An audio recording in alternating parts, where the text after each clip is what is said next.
Hello, ladies and gentlemen, and a very warm welcome indeed to today's webinar, which is brought to you by sharedserviceslink.com and sponsored by Deloitte and SAP. Today we are looking at the 5 steps to strengthen trust between shared services and the business units. So let's just have a look at your speaker lineup for today before we start getting into the content. So my name is Susie Weston. I'm the founder and CEO at sharedserviceslink.com, and I'm one of your presenters for today. And 2 of my guest presenters alongside me today are Rodney Andrews, who's Senior Manager at Deloitte, and Phil Gray, who is Principal Consultant at SAP. So let's just start off with what the context is for today. At sharedserviceslink.com, it's probably known that we do many surveys of the market, and we do regular kind of pulse checks of the market, and we really want to see what's front of mind for a lot of shared services organisations. And what we're finding is that a lot of shared services organisations right now are focusing on growth. So what kind of transpired was about five or so years ago, about five years ago, when there was the economic downturn, there was huge focus on getting the process in shape so that senior level executives had visibility over cash flow and liabilities. So they realised that a lot of the gaps in their knowledge around visibilities and liabilities came from the fact that the process just was not in place within shared services to provide that visibility. And what that meant was that at a time when it was critical for organisations to know what their liabilities and their cash flow projection looked like, the shared services organisation was basically told to go off and fix the problem and fix it fast, get process sorted.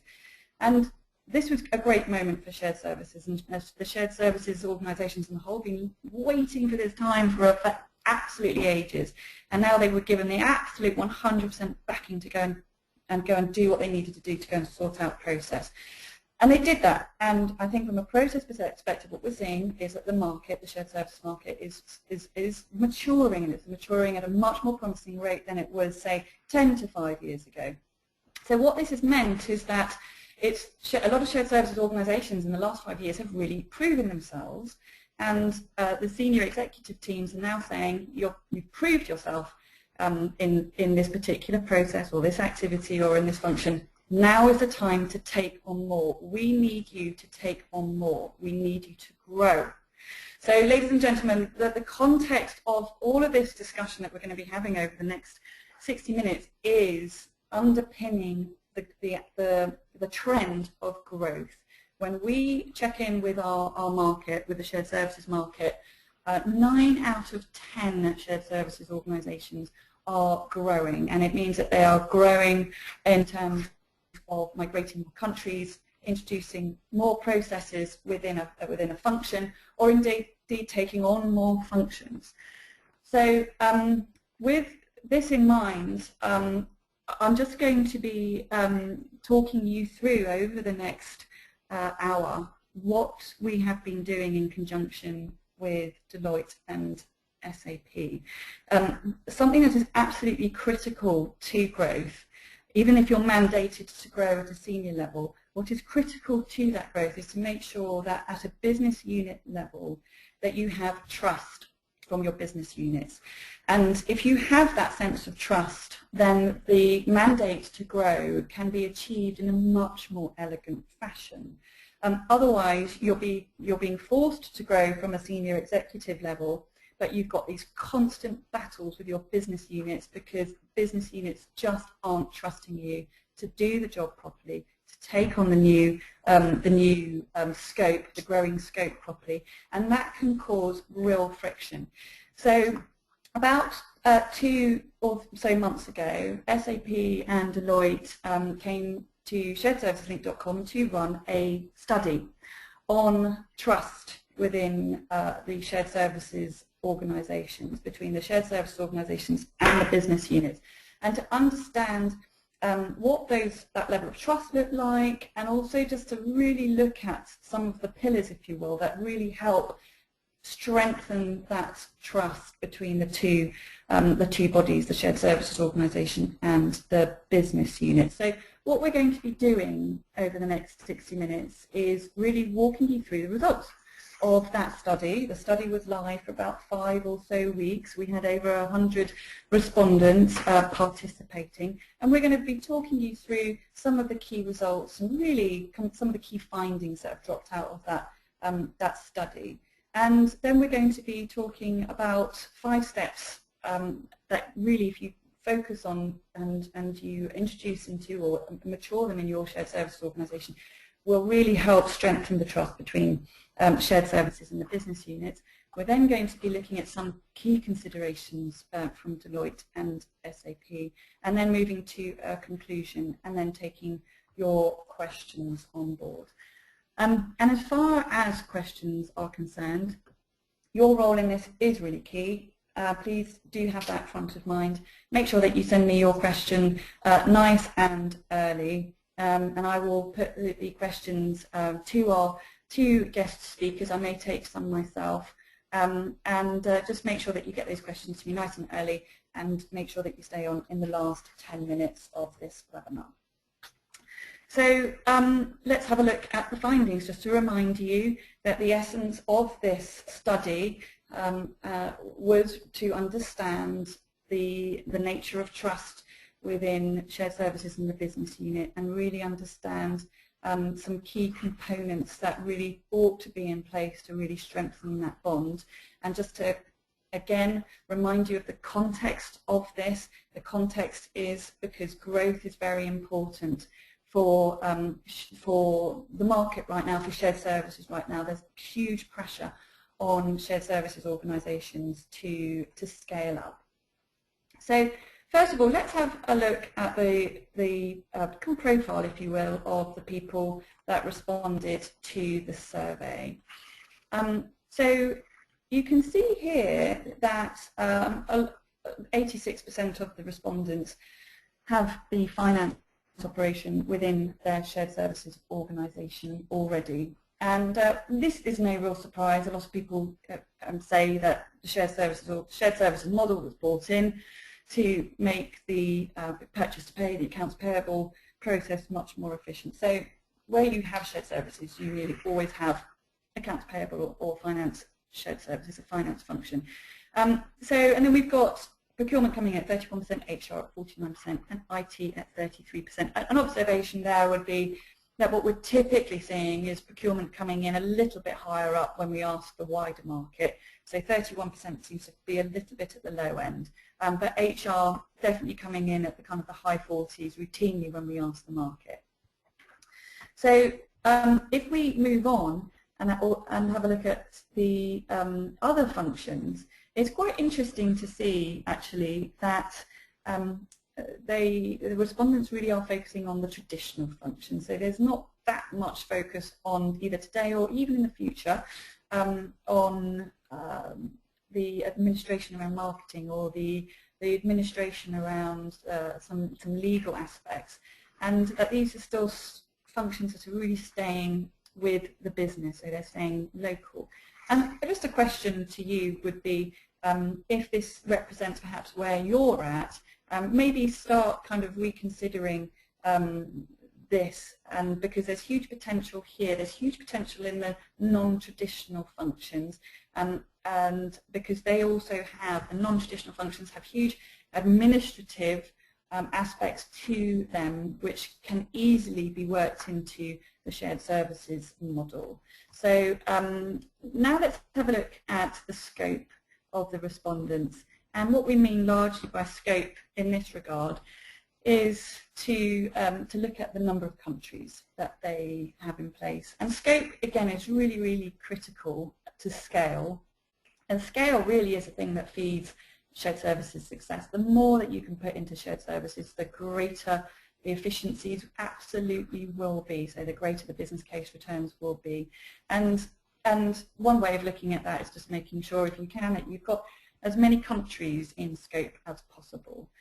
So what was quite surprising was that 37% are running single country or country-specific shared services centres, and that might mean that they're at the early stages and they're migrating more. But encouragingly, we've got 40% supporting 6 countries or more. So on the subject of maturity, let's have a look at some of the key milestones of shared services and really start plotting where a lot of the respondents came in. So this slide on first view may seem a little bit complex, so let me just take a moment just to walk you through it. So along the bottom you can see that we've got some key milestones within the journey of a traditional shared services organisation, starting off with centralisation, standardisation, consolidation, applying continuous improvement, automation and outsourcing. So those really are, if you will, the key milestones. And then down on the right hand side you've got some coloured boxes, and you've got the varying degrees to which these milestones have been applied, from not at all, partially, mostly and completely. So what this really tells us with these various coloured stacks within these different milestones is that what we're dealing with here is a group of people, group of respondents who are probably about 45% through the journey as an average. Because if we're going to be using outsourcing as an indicator of more mature organisation, you can see that only 5% have completely outsourced, 7% mostly, and you can see that kind of line or the purple box with the red line underneath it. You can see it's really only a few of them have really completely outsourced or completely automated or completely applied continuous improvement, etc., etc. And then if we look at mostly, again, it doesn't represent a majority. We've got 44% centralised, 40% standardised, 37% consolidated, etc. So what this basically tells us is that we were working with the data that came from a group that was, on the whole, as an average, probably about 45% through the shared services journey. So that gives you an idea as to who completed the survey. Now let's start having a look at some of their kind of behaviour types and their views. So the first question that we asked them was, as far as risk and control as a priority is concerned, was it in your business case when you set up shared services, or was it not? Is it a priority or is it not a priority? So before we start drilling down a bit deeper into this particular data point, let's just take a high-level view, and we can see that 36% said that it was in the business case when they set up shared services, so that's encouraging. And 47% say it is a high priority right now. So I'm not going to go into those bits of data anymore, but we're going to be drilling down a little bit more into this data set later on. But I'd now like to bring in Rodney, because I think Rodney's got a comment to make on this particular finding. Over to you, Rodney. Yes, thanks, Susie. So I guess this would be pretty consistent with what we're seeing in our client base, particularly, I guess, given the amount of finance people that were involved in the survey. But as a result of the sort of Sarbanes-Oxley and the focus on financial control, a lot of shared services did get a lot of impetus to set up off the back of that to standardise the processes. But I think now, as organisations are broadening the sort of risks and controls areas that they face, we see it becoming an increasingly high priority for the organisation, looking at other risks such as supplier risk, anti-bribery and corruption, and obviously that's going to trickle down into the types of services and the types of demands that will be put on a shared services organisation. So back to you, Susie. Thank you, Rodney. So yes, I think as well, so what this is telling us from a high-level perspective is that although 36% of the respondents did think about it when they set up shared services, just shy of 50% are thinking about it today. So what that perhaps is telling us is that people aren't necessarily thinking about it when they start the journey, and they are thinking about risk and control as a priority, as a reactive response to perhaps some events happening in the organisation which weren't necessarily kind of planned for. So now let's have a look at the relationship between the shared services organisation and the business. So what we wanted to do here is really get a handle on what the relationship looked like. Was it poor, i.e. the business and the shared services organisation are not clearly aligned? Mixed, good in some areas, struggling in others. Fair, adequate, but the need for improvement is noticeable. Good, overall satisfactory, but room for improvement. Or excellent, there's regular communication with customers, high visibility, and a strong relationship. So what transpired as a result of asking this question was that although 48% came in as good or excellent, the majority, 52%, came in with just fair, mixed, or poor. So look, a question to the wider group would be, and certainly the question to these respondents was, so how can good risk and controls management actually contribute to an improved relationship, to boosting the levels of trust? And I just want to go through some of the responses that we came back. So 51% said that they were in favour of tighter governance and controls. 57% suggested an improved communications program, and 63% came out the winner, felt that increased visibility over the responsibilities would positively contribute to the shared services and business relationship. So back over to you, please, Rodney. Yeah, so I think this slide for me is really interesting actually, and it does prove a theory that I've had, that there is a really big demand around shared services and the business really having a clear understanding of the roles and responsibilities around the governance risk agenda. So this is this really reinforces that for me. I think where I see potential challenges around this is really understanding how do you address it. What does your roadmap look like, and how do you actually, action some of these, improving the governance, improving the control environment. Over to you, Susie. Thank you. So just to remind you, ladies and gentlemen, of the two groups that we've got based on the relationship with the shared services with the business unit. So we had, to remind you, 52% coming in at poor, mixed, or fair as far as their relationship with the business units was concerned. And just to remind you, this was like self-diagnosed. So had we gone to the business units of these respondents, it might have been a slightly grayer situation. So and then it was 48% really coming in with having a good or excellent relationship. So the next part of the webinar is focusing on the differences between those two groups. So we put in group A those that classified themselves as having good or excellent levels of trust, and group B coming in at having poor, fair, or mixed levels of trust with the business units. And what we wanted to do is to start having a look at some of the different trends between the two groups, so that we might start identifying some best practices. So the first area that we looked at was the prioritization.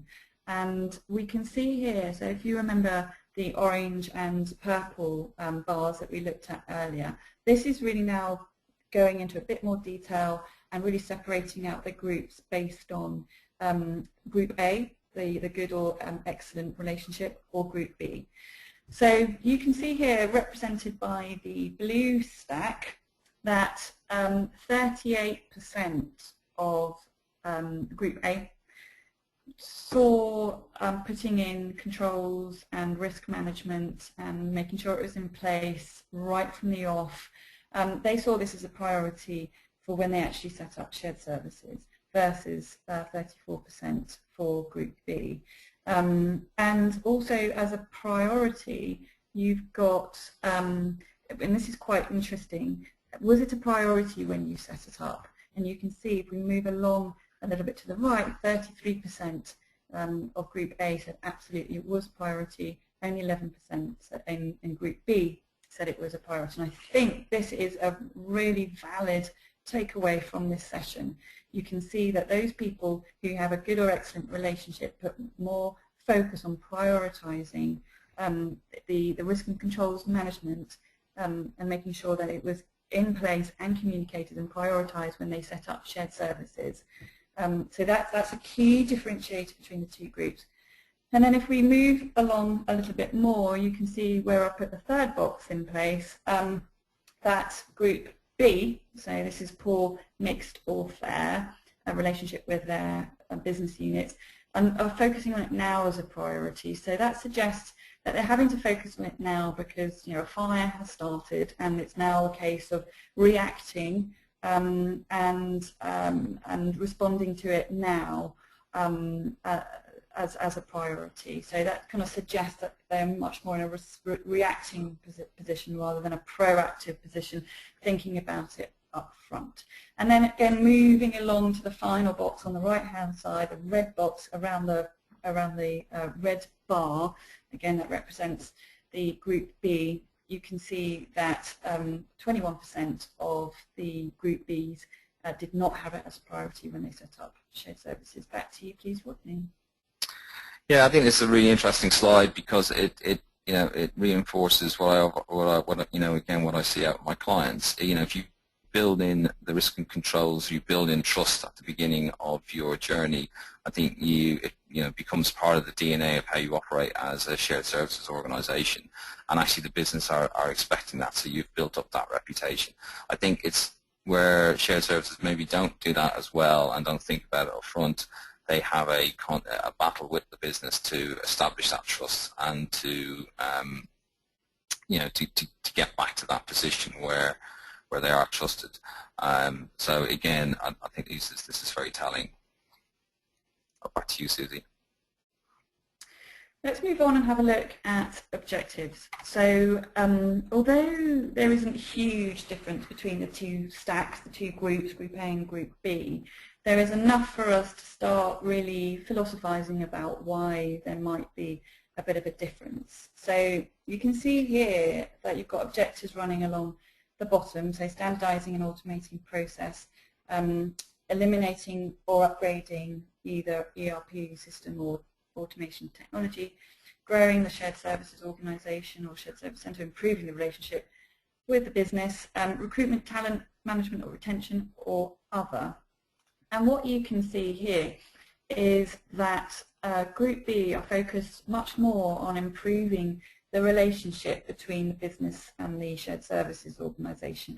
And I think what that perhaps tells us, because it's 63% versus 52%, is that they're having to, Group B is focusing much more in injecting time and energy and resource and focus into improving that relationship, because it potentially needs a little bit of saving. So, and it suggests that that Group A doesn't need to invest so much time and energy on it because it was kind of planned for.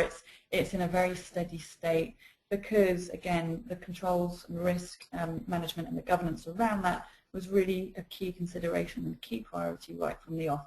So what this means is that Group A is now able to focus on, you might argue, more strategic things. So, okay, where does the shared services organisation need to be in 1 year, 2 years, 3 years in order to be a really strong partner for the company, so that the company can fulfil its overall objectives. Okay, and if we want to be that really strong partner, and if we want to be in a certain place in 1, 2, or 3 years, where are our capability strengths? Where are our capability gaps?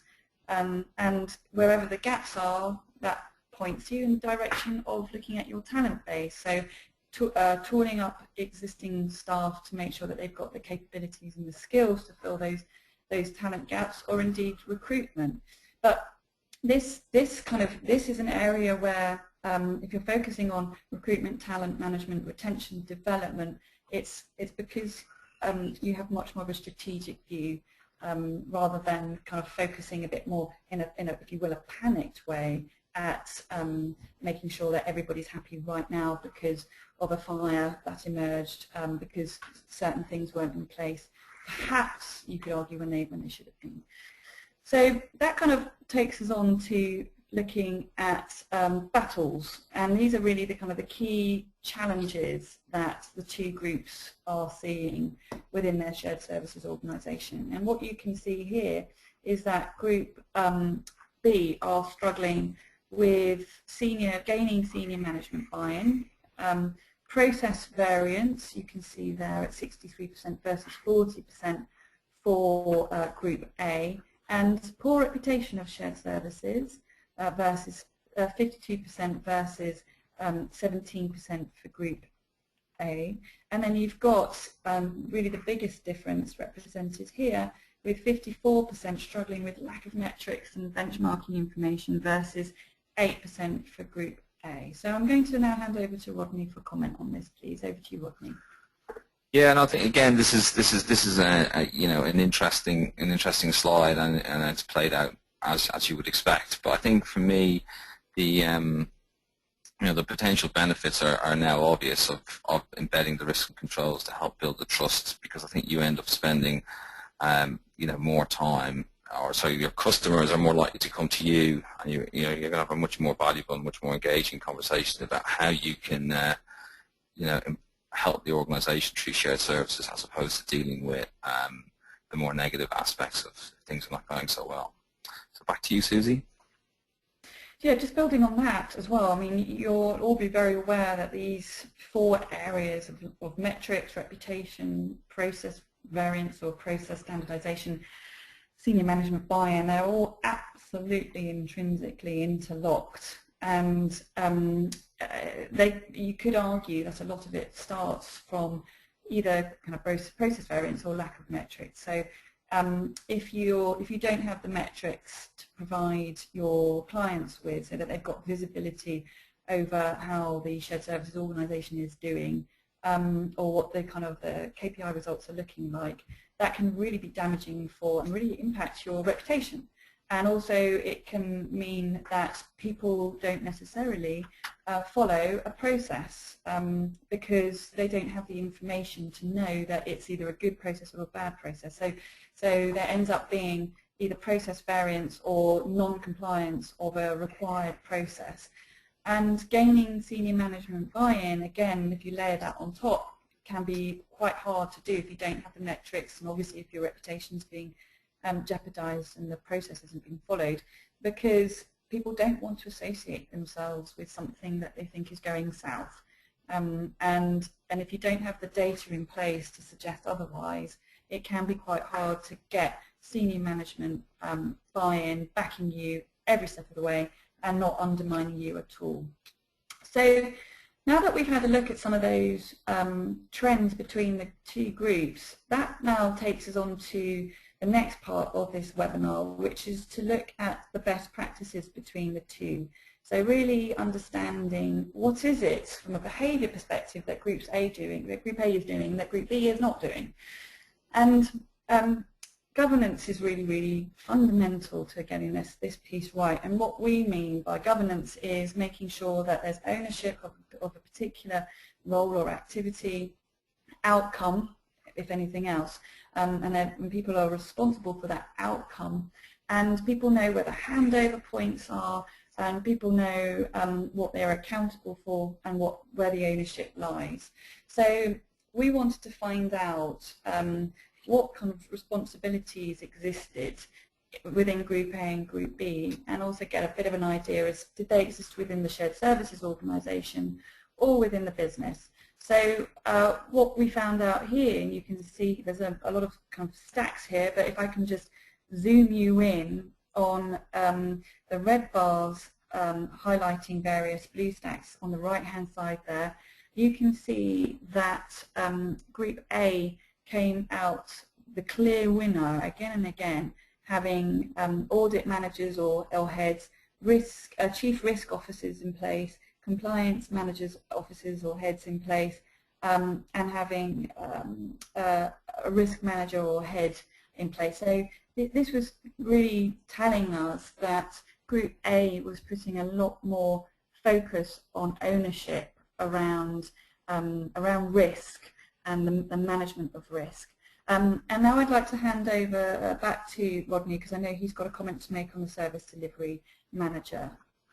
Yeah, thanks, Susie. So yeah, I mean, when I saw this, I thought it was very interesting that you know, if you invested in having people who were responsible for governance, risk, and control, that actually had a reduction within the shared services in the amount of service delivery managers that were involved, which I thought was was a very interesting insight. This sort of shows that either they're getting things right the first time, so the service delivery managers are dealing with less difficult clients, or and there was less need for them. I mean, conversely, there's more service delivery managers within the business, so it probably shows a greater alignment between shared services organisations and the business organisations, and they're obviously demonstrating that alignment around the risk and controls as well.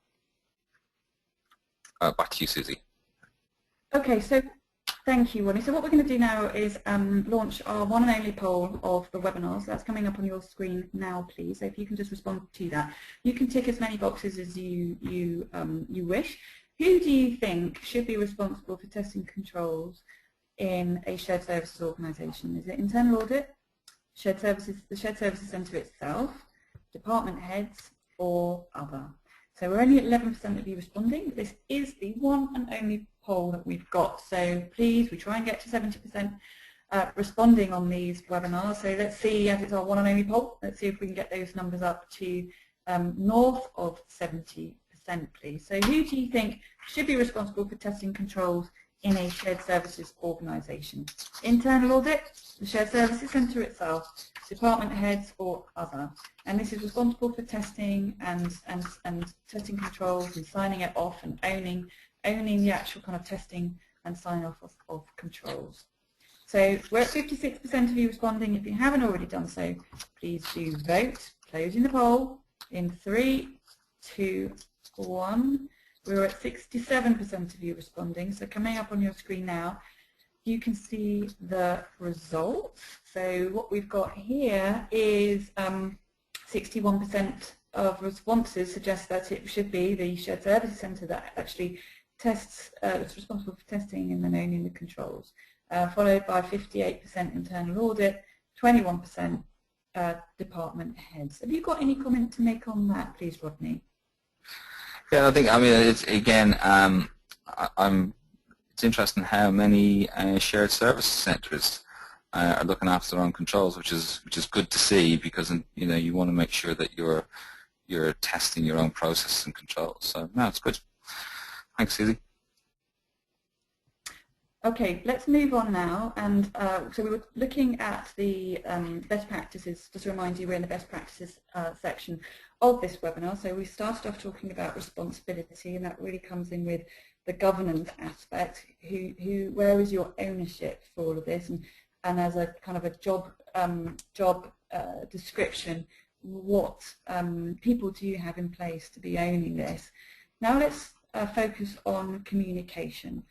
So what this tells us is that the communication effort around controls, the risks within various aspects of the business and the process, and then the governance of the process and all of the pieces that's coming into the shared services organisation, how is that communicated? So what we can see here is that Group A, again represented by the blue bar, and just to remind you, this is the group that has either excellent or good relations with their business units. They rely on regular meetings with their business units to communicate the state of the framework, if you will, around risk controls and governance, and they rely on regular meetings to do this. So this was quite an interesting observation. And then what we can see here is that you would expect there to be some kind of systematic representation of these notifications of communication effort. And what we're seeing here is that relatively few respondents on both sides, so in both groups, rely on automated notifications for this communication. And now I'd like to refer back to Phil Gray, please, for comment on this. Over to you, Phil. Okay, so for me, there's no big surprises with this, certainly between Group A and Group B. I mean, it's really predominantly down to organisations' maturity with regards to the technology that they're deploying, or actually probably the other way around, actually deploying technology in the first place to be able to monitor the controls and distribute any issues or concerns to the correct people within the business or within the shared service centre. I think, in my opinion, we'll probably see this increase over the next couple of years, hopefully as automated technology starts to become more and more widely used in terms of distributing alerts and notifications. Back to you, Susie. Thank you, Phil. So just to remind you that there is very little systematic communication taking place within the group that we were doing this study with, which is surprising given that both groups absolutely considered the prompt and accurate reporting of performance information as very important. So you can see 66% for Group B said it was very important, and 75% for Group A. So back to you again, Phil, for comment on this, please. Okay, so I think it's clear that the desire is there to be kind of very up to speed in terms of notifications that have been produced. But again, it's very much down to technology supporting this and being an enabler for alerts and notifications. And I think also currently it's difficult to produce those reports very quickly.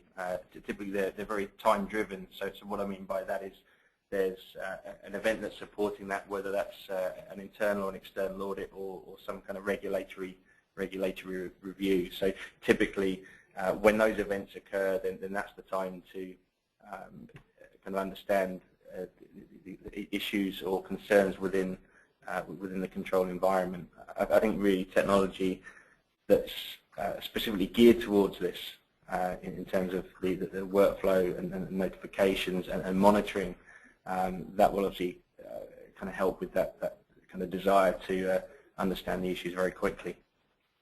Back to you, Susie. Okay. Thank you, Phil. And really coming on to the final slide on the automation piece as a best practice, you can see here that when asked what automation tools do you actually use to convey systematic communication to your business units around performance metrics and similar, 1/4 do not automate the monitoring of risk and controls at all, and which is really quite a high amount if you think about the kind of where the need is from the client's perspective about wanting to have visibility of performance information, and also that it was really important for the shared service organisation as a priority to be able to provide kind of accurate and timely information on performance metrics as well. Back to you, Phil, for any final comment on this slide, please. So we see a lot of clients who do absolutely rely on controls that are embedded into their ERP environment or other systems that they use either within the shared service centre or not part of one. But again, we're looking at an increase in technology that's specifically geared to monitor, test, alert, and produce the relevant reports, dashboards, and heat maps as part of an overall process. Again, obviously from an SAP side of things, we're looking at this from a technology point of view. So the more technology is adopted and it's fit for purpose for control monitoring, then hopefully we'll see some kind of increases and less dependence on probably some of the more kind of very standard controls and methods that are used to test or give a level of assurance. Okay, good. The final finding that we're going to be looking at here is that services rendered. So we're finding that a lot of shared services organisations now are in a position where they're getting so good at managing their shared services organisation that they are indeed advising the rest of the business on how to do certain things like KPI construction and KPI management, and making sure that KPIs really fit in with the overall intention of the business. And similarly, what we were wanting to find out here was to see out of the two groups, did they actually render their service around risk and controls and advice on risk and controls as a service to the business? So did they render that service out?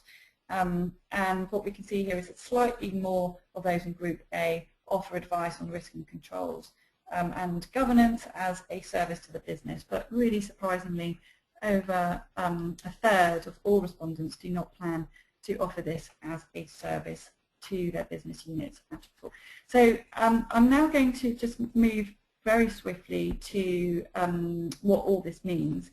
And what the survey actually told us, or what the study told us, is that it's really, really important to get your control mechanisms in place early, ensure that all your stakeholders are briefed on and they sign off on the governance framework and the process controls, and they understand what they need to do, where their kind of sign-off roles will kick in, where the transition points are, that they are absolutely aware very early on in the process where the risks are and what that means to them, what that means to the finance function, what that means to the business, and where the vulnerabilities really do exist.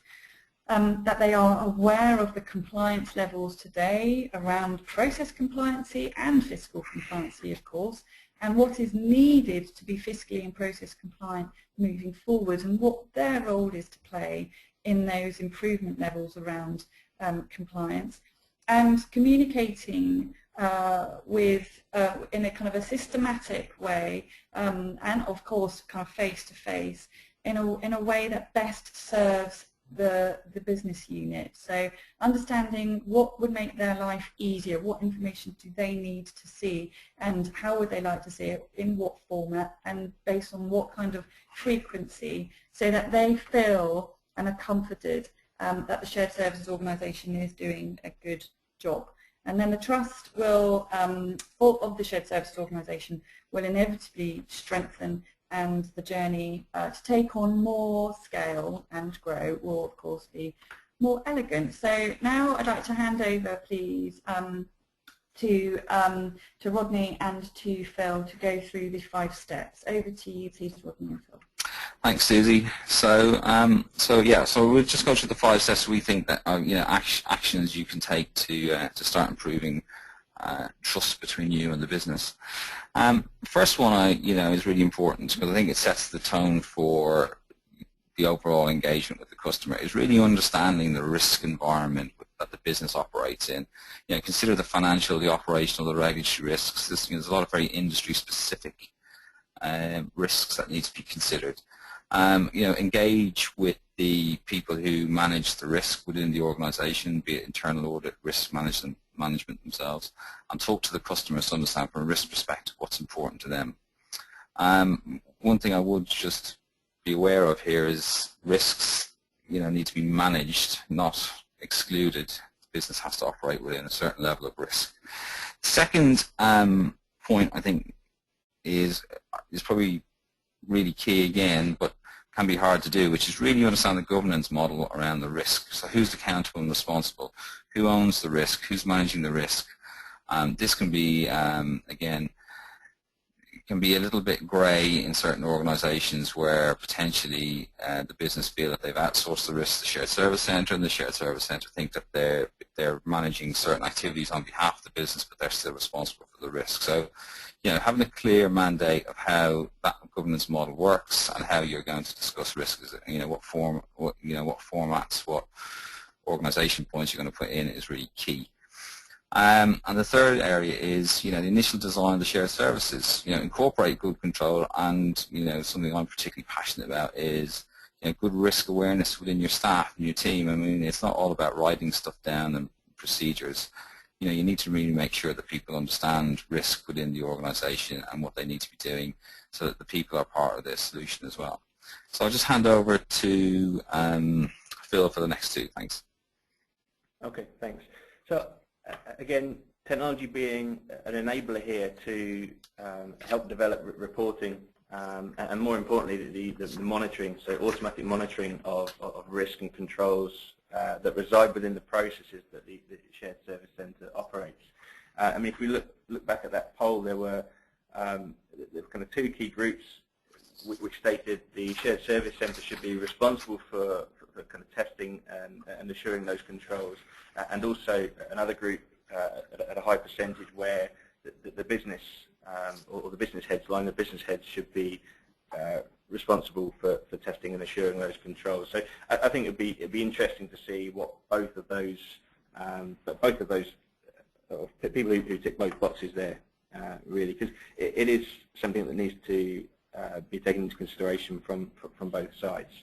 So really, just to address that last point, engaging with the business, or rather both sides, so from the shared service center, the lines of business, and also IT, there needs to be a lot of kind of regular meetings, structured meetings that are really tailored to the organization. There's a very vital role for each of those to play within this, and I think to build up that level of trust, the business need to understand and take assurance that the controls are being tested correctly by the shared service center, but also from the other point of view, so from the shared service center, they don't need to be burdened with kind of too much extra work there, or extra burden, which is on top of their standard processes. So that there has to be a lot of flexibility and consideration from both sides.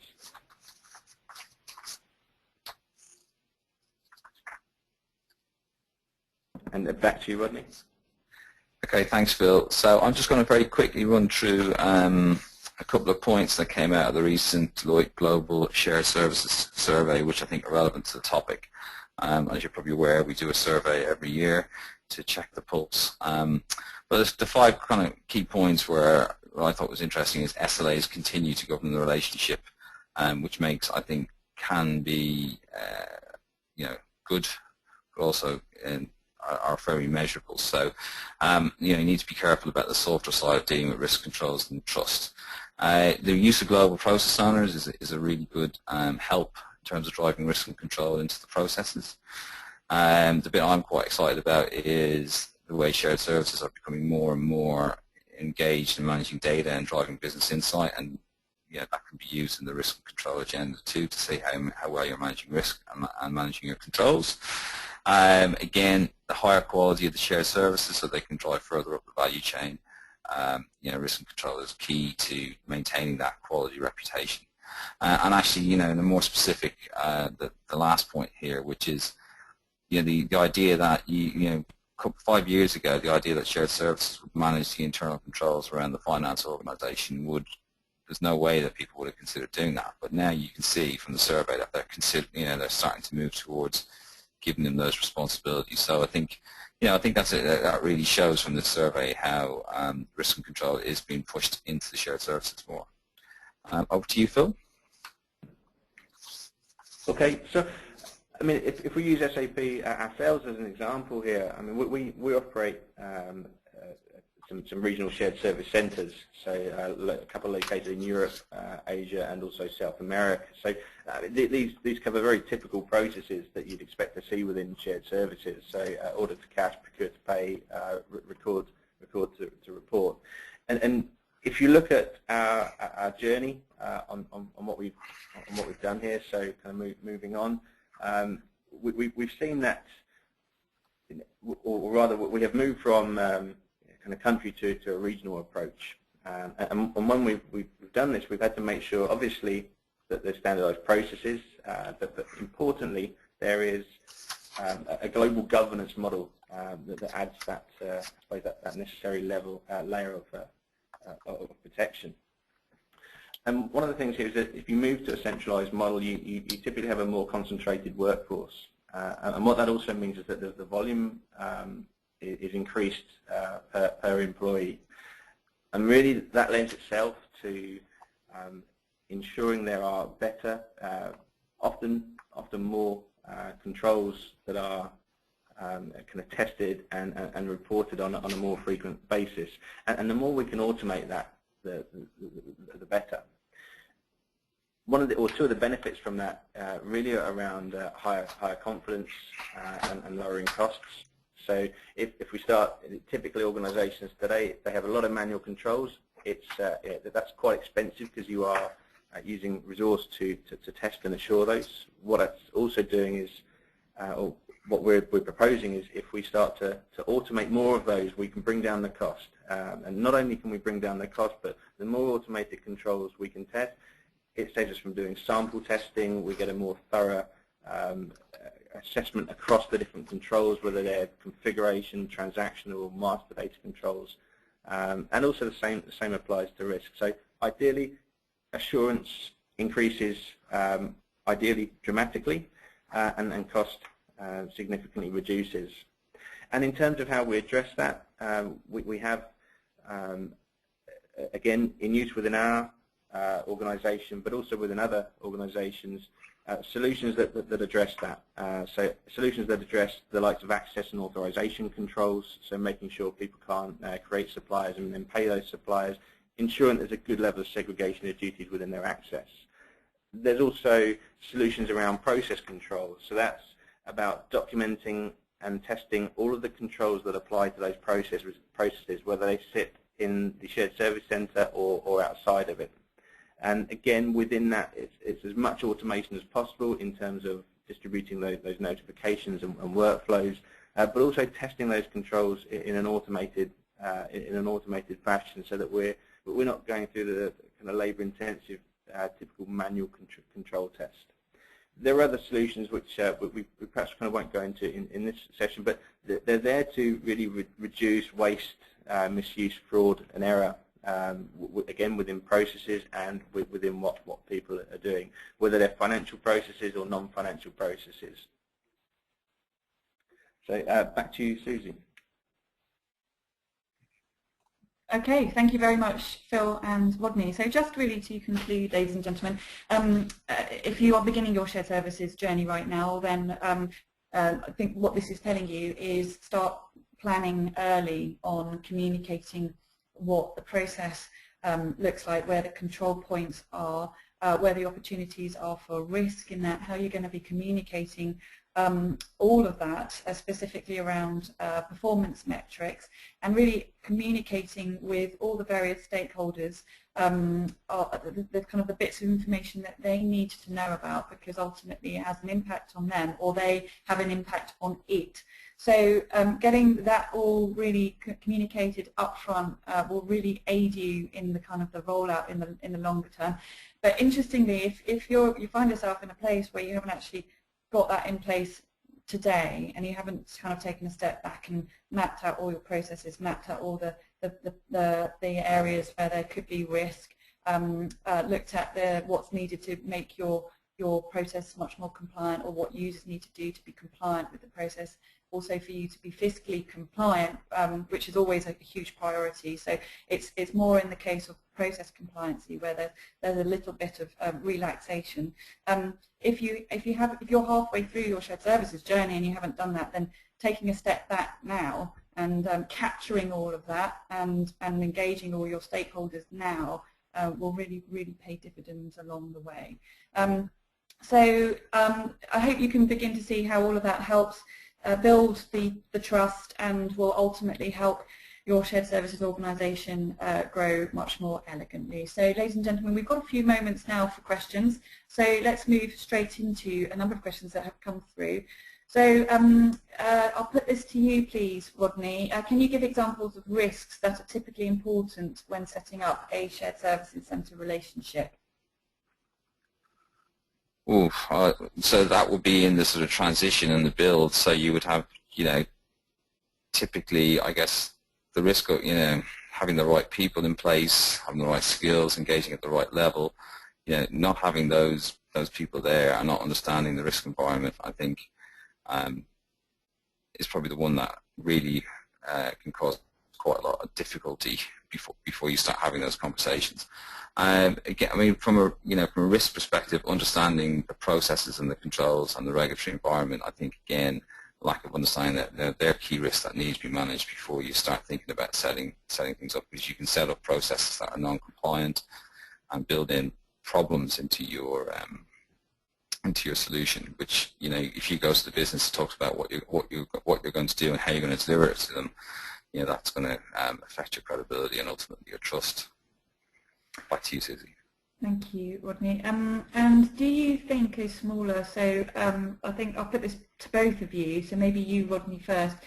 Do you think a smaller company, say under $1 billion revenue, doing business in a more spontaneous manner than perhaps larger organizations are, do not value as much of the risk and controls in their shared services organization? So that's one part of the question. I'll put that to you, please, Rodney. I think in smaller organizations you tend to have, maybe if I look at from a larger organizations, they tend to be heavily invested in internal audit, risk management, regulatory and compliance. In smaller organizations, that sort of skill sets are maybe not there as much, so there's much more dependency on the management to catch potential errors and issues. So you definitely have to take a different approach for the smaller organizations. It's probably it can be a little bit harder in smaller organizations because you're dealing with lower levels, lower value levels, and actually these are it's a smaller community of people. So there's different challenges definitely. Mm-hmm. Phil, anything you'd like to add to that? I think perhaps whilst, let's say, the kind of volume of transactions that go through a shared service centre in a small organisation may obviously kind of differ from a larger organisation. I think where regulation creeps into this, then I think it is very important to obviously kind of take those risks and controls very seriously, as they I guess typically are. But I think that's where kind of good advice and good technology play a huge part. Okay, good. And also, do you think that the Shared Services Centre is responsible to educate the businesses or the business that processes and controls are important because it enables a company to grow, even though the temporary opinion is that awareness of that could be cumbersome, boring, and slow the company down? So I think this comes back to my governance point. So I think that message has to come from the top of the organisation, right? So and then shared services have to latch onto that to reinforce their procedures. I think shared services telling the business what to do from a procedural perspective and telling them about risk and control is probably, I'm not sure anybody is there quite yet, but that's definitely a message that has to come from the management team.